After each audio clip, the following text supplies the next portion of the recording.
ฉะนั้นการบริหารปัจจุบันนี้ก็ยังเป็นการบริหารมาจากการรัฐประหารอยู่ไม่ใช่บริหารมาจากการเลือกตั้งของประชาชนเราค้าขายกับทั่วโลกก็ไม่ได้ปัญหาต่างๆที่เกิดขึ้นเนี่ยเราก็จะเลยดูเหมือนรัฐบาลชุดนี้จะเสนอให้มีการใช้จ่ายภายในประเทศจะใช้จ่ายอย่างที่พวกเราเห็นเนี่ยมีแต่ผู้ขายผู้ซื้อ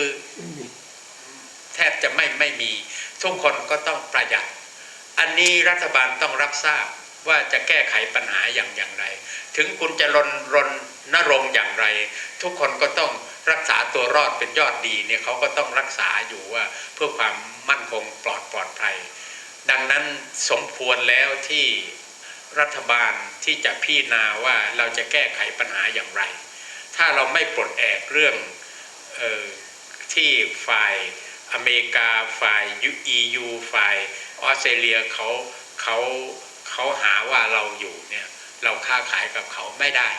ฉะนั้นต้องปลดล็อกตรงนี้แล้วประเทศชาติก็สามารถจะเจริญพัฒนาก้าวหน้าได้หาทีมที่จะมาแก้ไขปัญหาเศรษฐกิจปากท้องของประเทศชาติของเรา